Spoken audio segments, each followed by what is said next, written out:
Qərara gəldim yeni bir content vlog, yəni gündəlik necə gedir onu çəkim. Gördüyünüz kimi təzə yuxudan ayrılmışam, biraz da yatıb qalmışam və birazdan bir test axtaracağam. Bugünün testlərini yerləşdirmək üçün neçə gündür test qoymuram. Və əslində qalsa bir neçə test var idi, amma dəhşət istidir bugün. Bir neçə test var idi, amma uyğun gələni yox idi. O səbəbdən də araşdıracağım görüm nə var. Bir neçəsində səhvlər peyda oldu.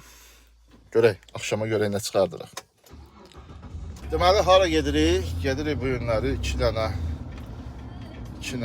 pasiyent demirəm mən onlara, deyirəm həm söhbət deyirəm həzən və onları dinləyirəm.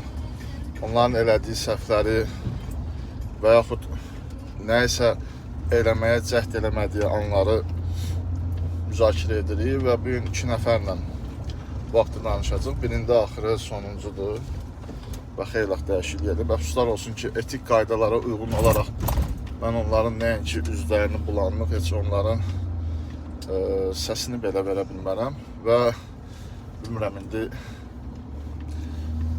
gərək mənim sözümə inanasınız.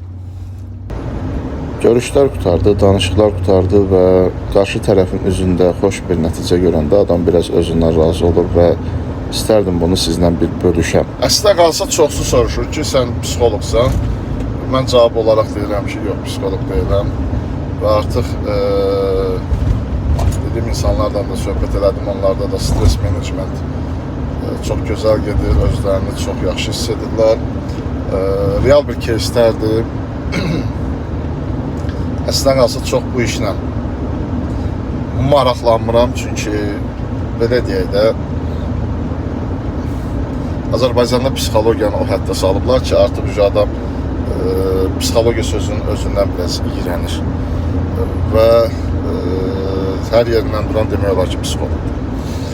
Və ona görə də bəzən də görürsünüz, haqlı olaraq deyirlər ki, mən elə özümə psixoloqam və düz də deyirlər. Keyslər nədən ibarət idi? Yenə dəyərsizləşməkdir və bir də davamlı olaraq uğursuz ruhlara düçar olan bir qardaşımız idi, bir dostumuz idi. Müəyyən bir söhbətlər elədik, birini artıq yekunlaşdırmışıq və indi növbətçisi yeni başlayırıq. Görək, Allah kərimdir. İndi isə bilənlər bilir, mən əsasən tibbi marketinqlə məşğulam, tibbi reklam, PR işinlə məşğulam. İndi bir dostum var, onun yanına gedirəm, onunla bir iş görüşməsi var. Artıq 5 ildir biz bir yerdə əməkdaşlıq edirik və onunla da danışıqlar aparacam.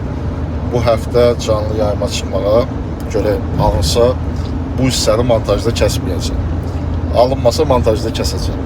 Montajda kəsmədiyimdən belə bəlli olur ki, razılıq əldə eləmişəm. Sadəcə dostum deyir ki, mən bu həftə xaricə gedirəm və gedim gəlim, sonra səninlə bir yerdə canlı yayımda olacam. İndi səhərdəyik Bakının tıxacında və demək olar ki, gün bitib və yorğunçuluq biraz hiss olunur və yavaş-yavaş gedirik istirahət etməyə.